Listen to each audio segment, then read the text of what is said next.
Military bases aren't just for protection. They are sealed gates, and they're built to keep you out, keeping you out of old world sites, governments, and NATO, as well as other organizations. They have been locating buried facilities all over the world, and they quickly updated them to be functional again, and chalking it all up to the Cold War, where I don't believe that the US military constructed Erickson Air Station in the 1940s. I believe that it was found, situated on Kodiak Island in Alaska's Aleutian chain, where they have not publicly acknowledged it. But certain aspects of its infrastructure suggest some subterranean elements. We have just gone over multiple mountains that are self-sustaining cities. So it's not shocking when we see that there is a structure known as a water gallery, a buried perforated pipe system that collects and distributes drinking water. This is not a normal thing for remote airfields, especially one that's built in the 1940s. Once again, constructed to sustain life. Yet we're all told that this place was only constructed for radar surveillance, strategic communications, and aircraft refueling. So why in the world would they need an underground water gallery, a perforated pipe system that collects and distributes drinking water, which we all know is not normal for remote airfields? So what is going on here? And who built this place? Let's go further. This is located on an island, and in my opinion today, we take this research so much further than before, where these old world underground structures, these so-called military bases, they don't just run underground. They also go underwater. We see that these two military bases are extremely close together. I believe, like we have shown before, that these are connected, a web, as we were told. And as we zoom out, I think we are seeing something unbelievable. What we're told that we're seeing is the Aleutian Trench. This is a major subduction zone where the Pacific plate is hitting the North American plate. Again, this is what we're told. But if we stop there, we would never figure anything out. So we obviously have to ask questions at this point. Are these just plates hitting and that's it? Or is there a reason that the military found places or went into this location and has bases all along this massive trench? And I believe these locations, they were found.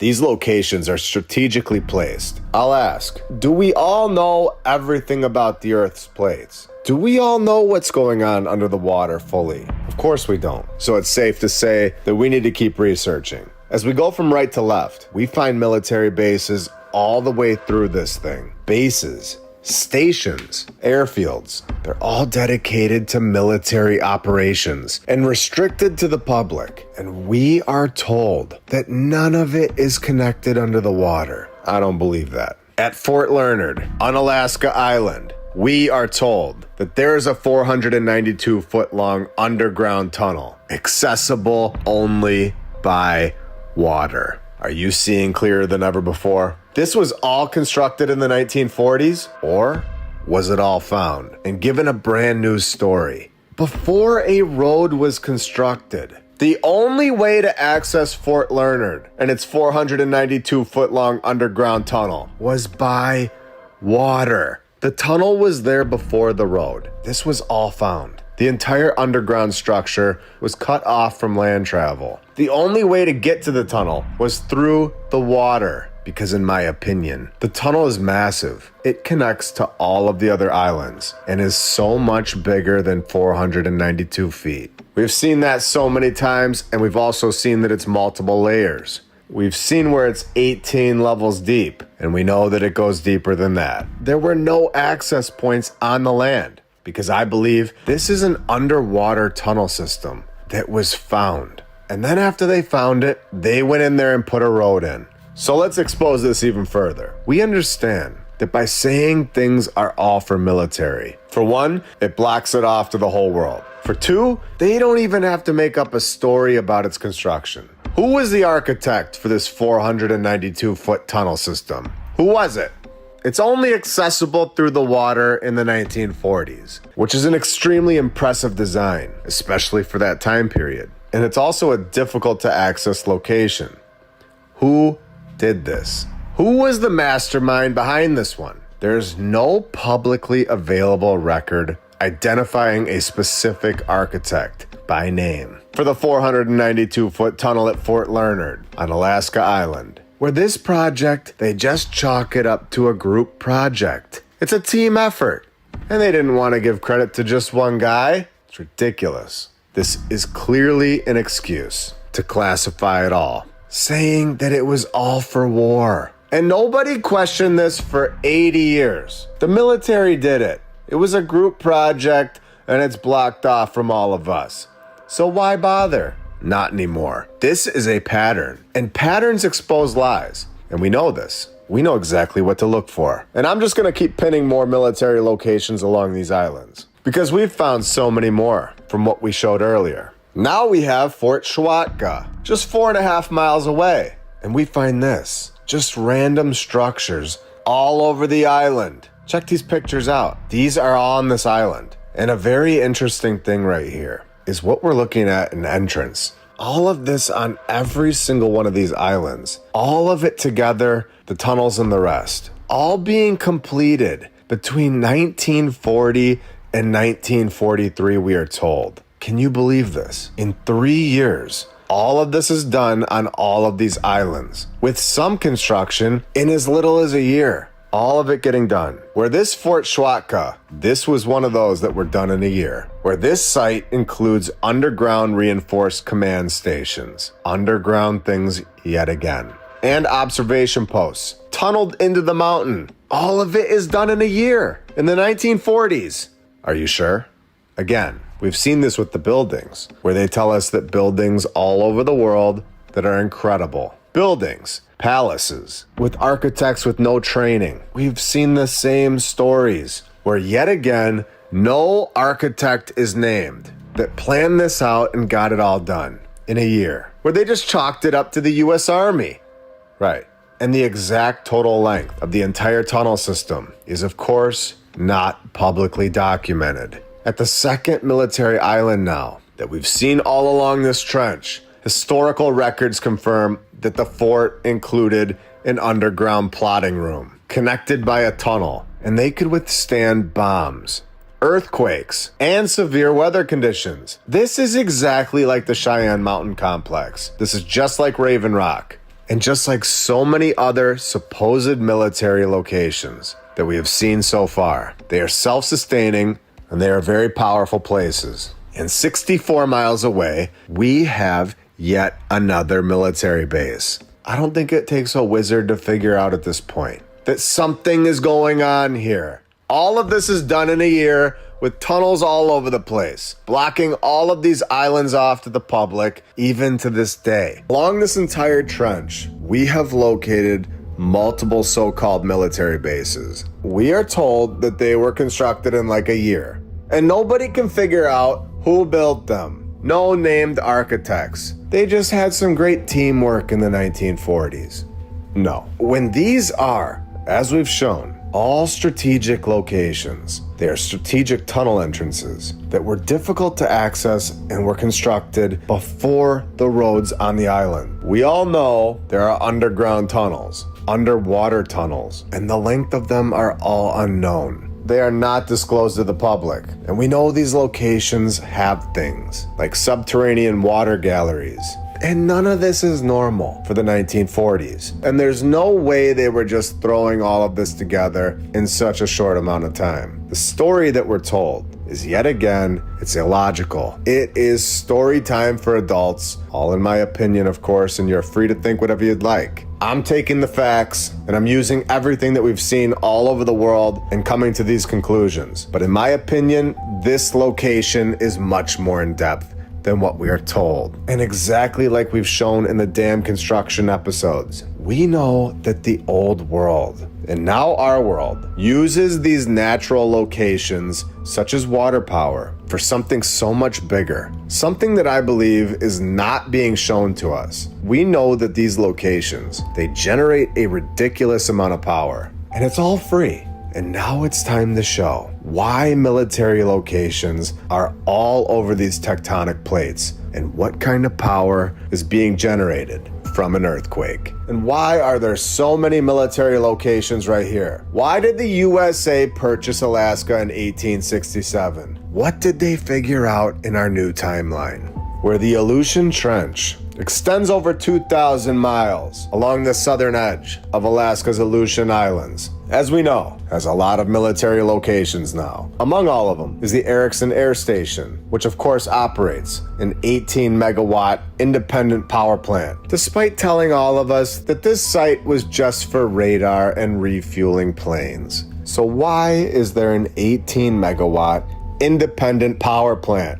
This naval air facility is another location here on this fault line that has geothermal potential with multiple scientific assessments, including those from the Alaska Center for Energy and Power, confirming the geothermal capacity of the Aleutian Arc. And we all know that these military locations are all self-sustaining. They're off the grid and all inaccessible to the public. No construction proof, no architects, and all done during a war, and all done in no time at all. What is going on under the ground, especially in this location where tectonic plates are in constant motion? They create intense natural forces that all generate energy, just like the dams. And this is the exact location that the old world would set up something incredible. And it's the exact type of location that this timeline that we're currently in restricts to the public over and over. We are not going to get free energy. The only thing that's free is polluted air. As one plate subducts beneath another, it pushes deep into the mantle, creating friction and heat. This heat rises the temperature of underground water sources, producing steam with deep wells tapping into these underground heat zones.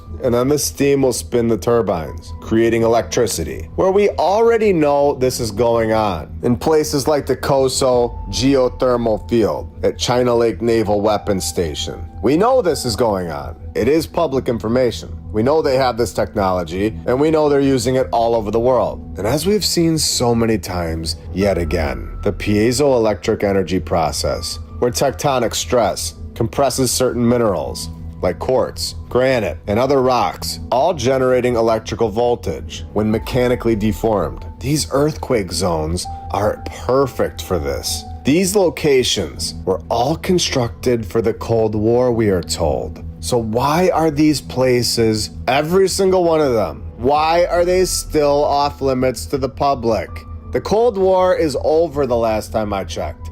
Public access is denied at the Erickson Air Station, the former Naval Air Facility, ADA, which supposedly closed in 1997, is still subject to institutional controls, including land use restrictions, excavation permits, and prohibitions on groundwater use. And this is all chalked up to environmental concerns. Where else does this sound like?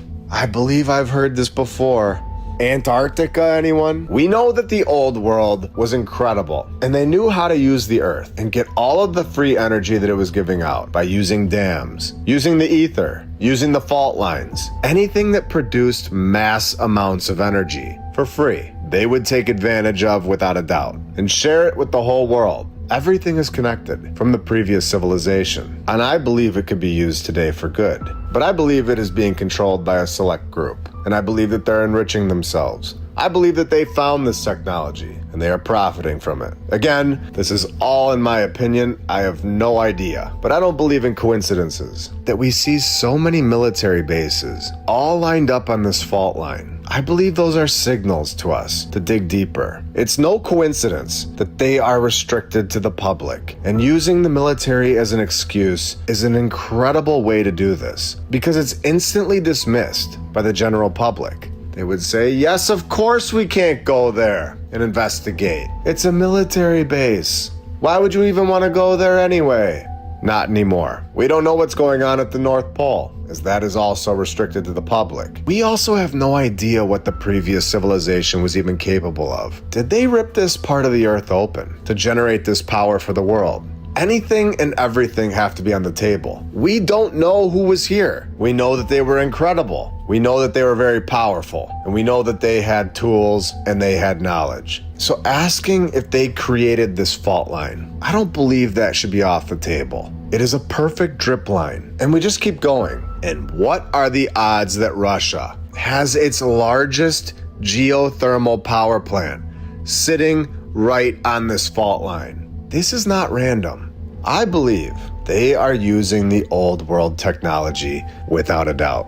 And we're just figuring this out right now. Where the USA, as we know, has a ton of military bases here on this site of this fault. But what about the other side? Are we right or are we right? Russia has established significant military and energy infrastructure on the Kuril Islands. They have military locations all over this thing, with plans to construct over 50 brand new military facilities on the islands. While at the same exact time, they have energy facilities, including a 4.8 megawatt power plant. Charging people money for power is crazy. They have the resources to do this. They are doing it, and they understand how to do it. And they know exactly what they're doing. They've been doing it for years. And the earth generates power in so many different ways. It is a choice at this point. And like we've talked about so many times, we don't know what they've found. We're all just catching up. We don't know what technology from the old world was located, what texts, what tablets. We don't know what these locations are really used for. We can only speculate. But what we do know, without a doubt, is that they generated an incredible amount of power. But at this point, we don't know what they're powering. We are restricted for a reason. Even to this day, we aren't locked out for safety, that's for sure. We are locked out for control. These locations, they may be powering something right now that would blow all of our minds if we found out. What if the old world technology is still turned on? Have you ever heard of the Ring of Fire? Did you know that the old world used this massive tectonic plate to get free energy? And I believe the military bases all over the world, they give it all away. The Aleutian Trench is a critical segment of the Ring of Fire, where we have shown before that military bases are covering this location. We all know that they are using the fault lines to harness energy today, where Russia has their largest geothermal power plant sitting right on this fault line. But today, we zoom out and we see the bigger picture. We see that this fault line is massive, and it's called the Ring of Fire, where we are told that there are over 450 volcanoes located along the Ring of Fire, a 25,000-mile horseshoe-shaped belt surrounding the Pacific Ocean. And then you have to begin to ask, what is going on under the ground? What is going on under the water that we can't see and that we don't fully understand yet? What are volcanoes exactly? Are they actually what we're being told? Or is there something so much deeper going on? Why is there a military camp, the Naval Air Force Adduct, sitting right next to Mount Kanega? This is the same facility that we just talked about in episode 131. Why is there a military camp sitting right next to Hawaii's Volcano National Park, where KMC sits right next to one of the most active volcanoes in the world? What is going on under the ground in this location? And I've taken this even further. I was able to pull up the KML files of all active volcanoes and active military bases. And it's time for everybody to see exactly what's going on. We're ISC Kodiak, Coast Guard Base, Alaska. Zooming out here, right on the Ring of Fire. It's not located next to just one or two volcanoes. This place is literally sitting right next to like 30 active volcanoes. So we have to ask, what is Kodiak Island really? Where, just like we've talked about, these military locations are all self-sufficient. They all use renewable energy, natural energy. And I believe this is an old world site, an old world technology for sure, that has been taken over. Kodiak Island, what are we told? Where I believe they're harnessing energy from the earth, its fault lines, and volcanoes, earthquakes, dams, and the rest. And I believe it's powering something massive. Kodiak Island is a real-world example of near total reliance on renewable energy. It is the largest U.S. Coast Guard base. It has a hydroelectric generating station. It has wind power. and massive industrial batteries. Really. And an island would for sure need all of these things, all for a quiet fishing hub, a Coast Guard presence, and a little ecological research off in the middle of nowhere. No, it would not. This is insane. And obviously there's way more to this story and way more to this place. When we see that this island, again, has one of the largest Coast Guard bases all blocked off to the public. Just take a look at how many volcanoes are on this entire fault line by Alaska. We already know. There are military bases all stationed right here. We just covered this in our last episode. And I have to ask, who would set up this many military sites right next to active volcanoes? Would you build your house right next to all of these volcanoes? Thinking logically, there has to be something else going on here. I'm gonna zoom out here so you can see the entire ring of fire and how there are hundreds of volcanoes all along this fault line, all the way down to the bottom here. I believe it's a massive free energy fault line. And I do believe that they know exactly how to harness this energy. And I'm not so sure it's random. It connects all of this land together as if it's some sort of grid. The old world didn't do this on purpose, did they? They didn't power the entire world for free. The old world wasn't that powerful, or were they? Did they create a massive power line and connect all of it to something that is no longer there? Could volcanoes simply just be energy outlets for the energy to be released from these power grid fault lines? All of this is in my opinion, of course. This is becoming really interesting. Energy has to be released if it becomes too powerful. A great example of this in nature is simply boiling water on the stove. It releases pressure. This is the exact same concept. The Earth is full of energy, and these supposed fault lines are extremely powerful and have a massive amount of power inside them. I believe that all of these so-called volcanoes are the result of the power line, or as we're all told, fault line. These volcanoes are the release valve where the energy is being released. This is not random, that they are all along this cord-like layout. All of these volcanoes, in my opinion, they're just energy release bubbles of the power grid under the water. And it shows you how powerful this thing is if it can create volcanoes. And those are basically nothing in comparison to what's actually going on under the water. And I believe this explanation for volcanoes makes a lot more sense than what we're all told today. The mainstream explanation for volcanoes is that volcanoes are natural vents formed as tectonic plate boundaries caused by magma rising from the mantle, all due to pressure and shifts in the Earth's crust, where eruptions are viewed as random natural phenomena, not part of a controlled or intentional system, where I am not so sure they're as random as we are told. Where these military bases are located, I think they're giving it all away.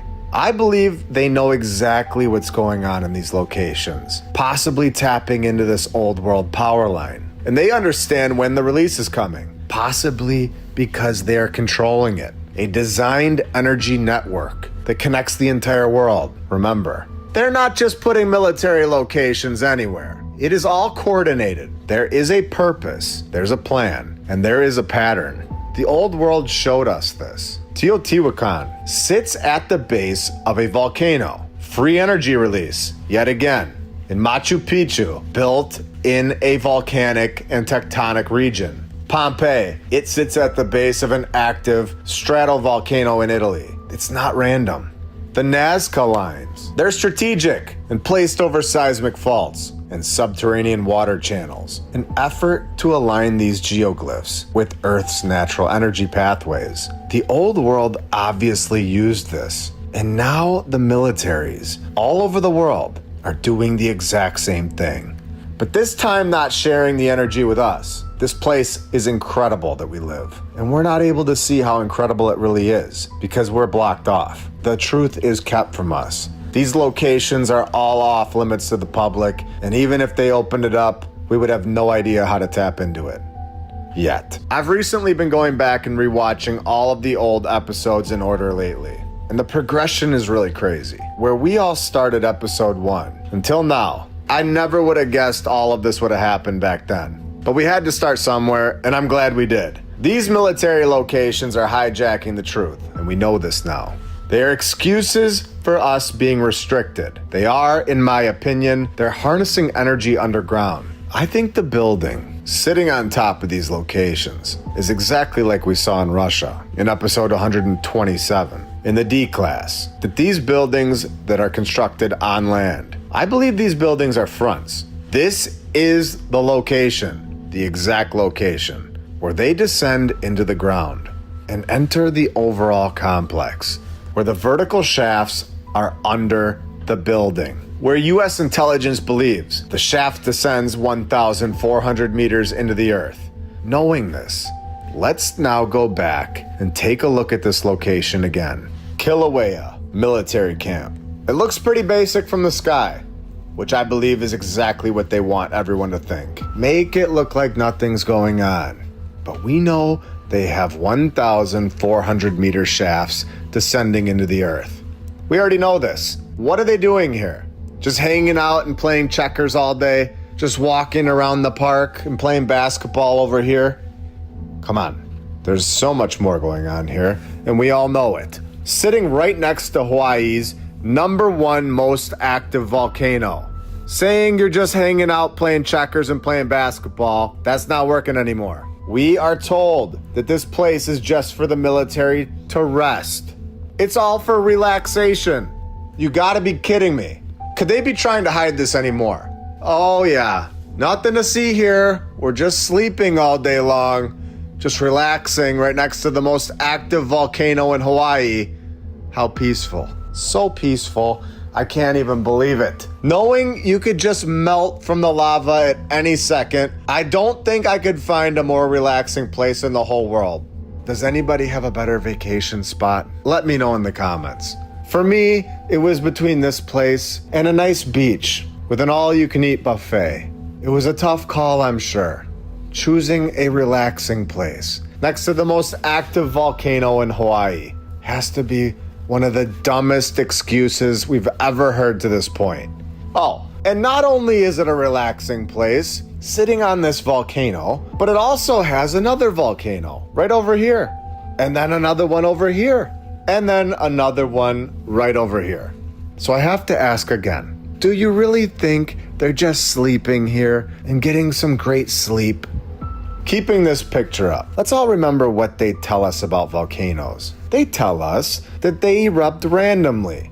They are random natural phenomena, we are told, not part of a controlled or intentional system. So, let's pretend that that's true for a second. How are they so sure that these 4 massive volcanoes aren't going to just erupt and kill all of them at any random time? Are they controlled eruptions? Well, let's ask this question. When was the last time these things erupted? 2 of them have erupted within the last 3 years. The first one erupted in 2018 and destroyed 700 homes.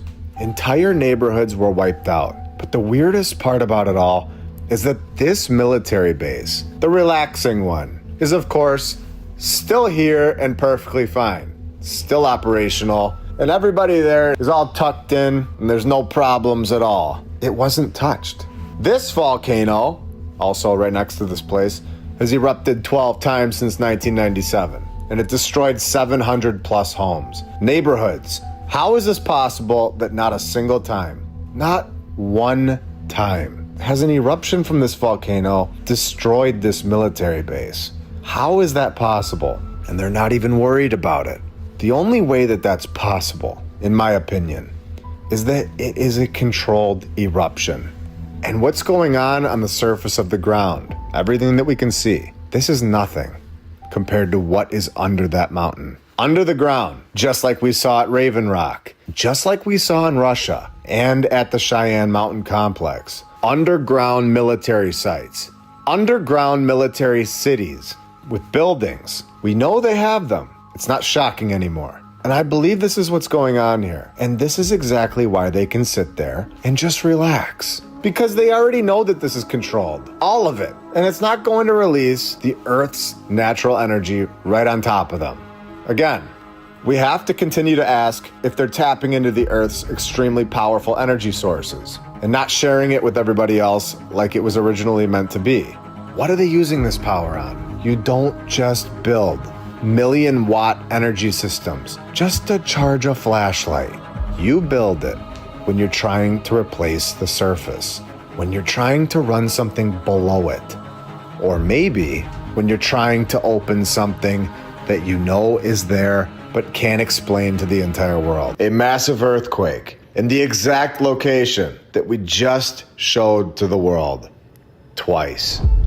I believe that we were just given confirmation that our work may be getting watched. Did we just expose a location that has an old world technology using the Earth's energy? Did we hit a nerve? On July 29th, 2025, a massive magnitude 8.8 earthquake struck off Russia's Kamchatka Peninsula, all within the Aleutian subduction zone. We just covered this location. We just said that this location is a gate, possibly built by the old world, to give the entire world free energy, explaining that the volcanoes are the energy being released from a massive power line.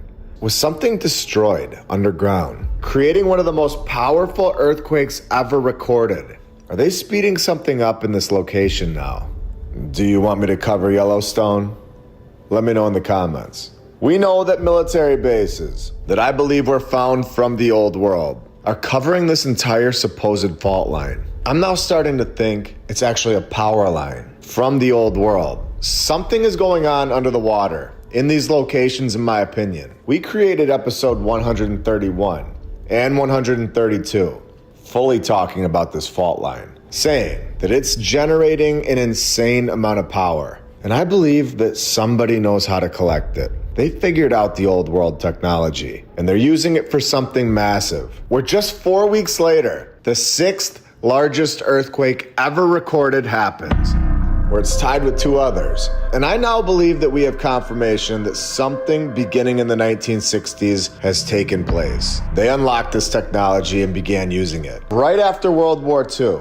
The exact moment that all of this technology began flying at us. They unlocked something in this location. Because when we look at the top 8 earthquakes to ever be recorded, 3 of the top 8 largest earthquakes to ever be recorded have taken place right here. 1952, a 9.0 earthquake. In 1964, a 9.2. And then something weird happened.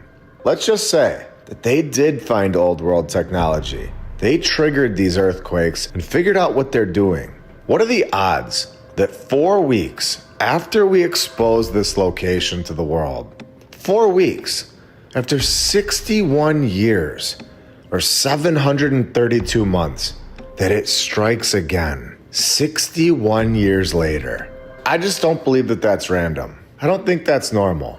I believe we need to look deeper into this location. I think something was either just destroyed and caused this earthquake, or something was just turned on. An old world technology underneath the water. What happened in 1952 and 1964? What's going on along this dripping cord that we know produces an insane amount of power? We pinned the locations of 3 of the top most powerful earthquakes ever recorded. My question is, are there any military bases in these locations where these earthquakes happened? Let's go further. 1952, located in the Kuril Islands. With all of these volcanoes are massive energy release points. This location is extremely militarized by Russia. They have built a network of surveillance bases across these islands. Or did they find them? Equipped with sensors, coastal communication systems, and missile defense platforms. I'm sure it's old world technology, based on my research. This airbase, finding it here in 1941, just 11 years prior to the supposed 9.0 earthquake, in the exact same location, 11 years apart. Just recapping this. They find it in 1941, and then 11 years later, that's it, one of the biggest earthquakes ever recorded takes place in the exact same location, the 9.0 earthquake. It's incredible. It's the exact same location as the 1952 earthquake. This is not a coincidence at all. That's just basically impossible mathematically. Something was found on this island, and most likely underneath it. So let's go even further and check the other earthquake out and see if anything crazy happened there. 1964. the second largest earthquake ever recorded, located in Prince William Sound, Alaska. It's a weird name. Let's keep going because this is just mind-blowing. How spot on we are. Do you remember what the Rand Corporation did in episode 138? Do you see which location is number 1 on this map? The exact same map that we were showing, detailing the perfect geographical areas for possible underground installation sites. Number 1 is Prince William Sound. Something is there. Based on my research, this was all found. Old world technology exists right here. And this is why, yet again, in the exact same location as the 1964 earthquake, we have yet another military location that was built in 1953. This is 11 years apart yet again, before the massive earthquake.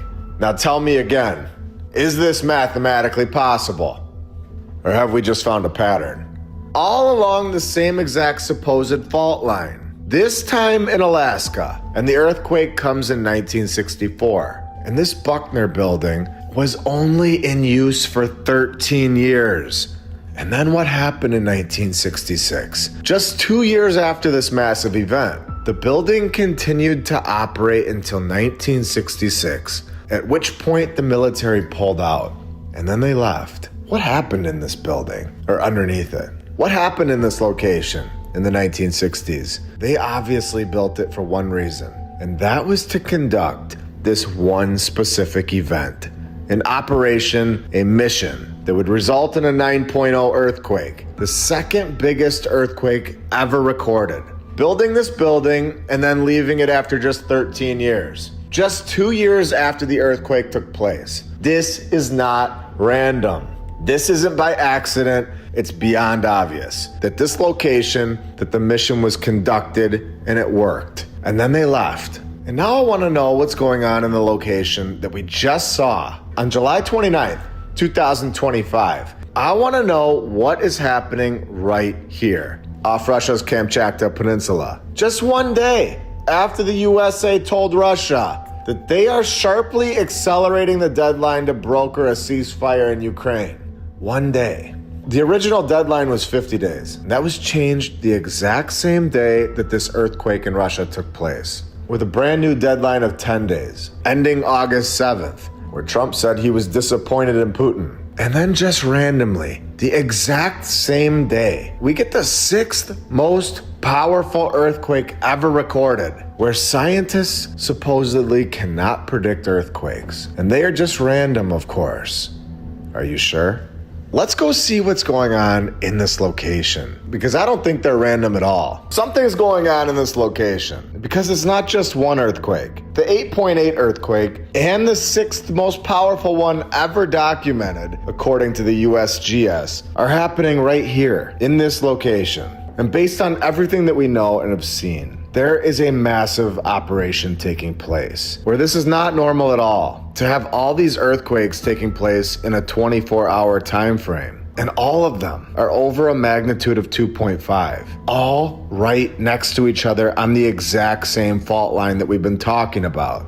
Something is happening, something huge. These are not just aftershocks. They're organized, coordinated in my eyes. As if something's being tampered with right off the coastline. And what is in this location? What's right here? What have we just found where we read that these earthquakes are all going off right next to the nuclear weapons stored here at the Rybachi nuclear submarine base? A submarine base located right here underwater. Underwater bases. Could we be any more right? How is this possible that we are correct every step of the way? What's going on here? And what is this submarine base? The exact base or underwater city that we've all heard about, sitting right in the blast zone. We have a submarine underwater facility under the START 1 agreement. What is the START 1 agreement?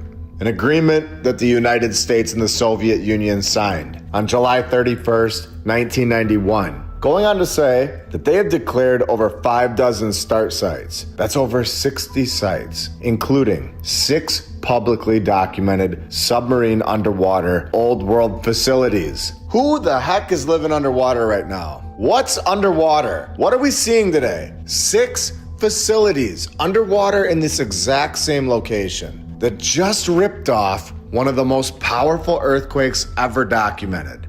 We're no longer trying to find the trail. I believe we are standing on it. We are stacking so much evidence that the old world was here. Evidence that what we suggested all along is so true. And this is no longer a theory. This is without a doubt taking place. We have found the sites. We know what to look for. And I still say it because it's so true. There are so many things, so many places that I cannot wait to show you. We are just getting started. I don't believe for a second that these are just storage sites underwater. Do you? It's so clear that these sites are powerful. They're using an old world technology. And we explained this 4 weeks ago, before it actually happened in real time. I believe we were just handed the key to go further. Handed the key, pinpointing the exact location to look. Anytime that a massive energy release takes place on this fault line, we now know to ask the question, what military activity is located there? Are there any bases? Any underwater supposed storage facilities? We're locked in, especially when we see that this exact location, that all of these massive earthquakes are taking place in, have at least 2 access tunnels, tunnel entrances, and supposed climate-controlled sites connecting multiple rooms within the storage halls. Something's going on here, something huge, and a massive operation just took place and shook the earth. They're doing something, an experiment. An energy production operation, taking energy from the earth and using old world technology. So we have this underground base. And guess what? It's located in a closed town. Access is restricted. All for military secrecy. 23,000 people live here. A closed town. Are you kidding me? Home to this nuclear submarine base, one of the most important submarine bases in Russia. Underground warhead tunnels. What is going on here? And then we get this, right here in this town. A closed town, off limits to the public. Could it be any more obvious? Closing the town down. And after going on their website and seeing their story, where in 1908 and 1909, they found something huge. Targinskaya Bay, which of course turned out to be an ancient old world volcanic crater, meaning that they found an old world site and blocked this entire city off to the public, calling it a closed town. This is an old world location, restricted access to all of us, and something powerful is here, something that can shake the earth, and they just admitted it right here on their website. What in the world is going on in this city? What is going on in a restricted city in Russia that just produced a massive earthquake? What is underground, underwater in this location? A closed city. Old world gates. Did we just call this or what? Built on a volcanic crater, which we know is the location that the energy is being released, an access point to this old world technology, the old world power, home to Russia's most important nuclear submarine base, deliberately constructed over the remnants of a volcanic caldera.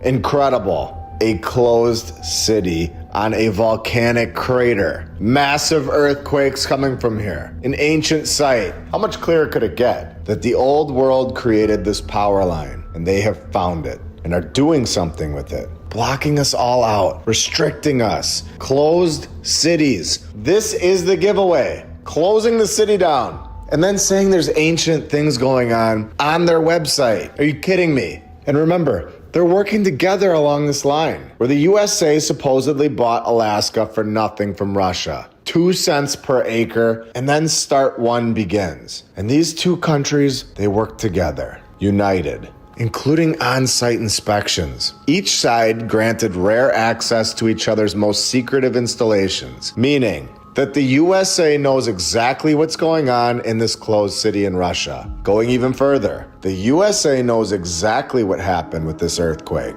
On-site inspections. What do you think that they're inspecting?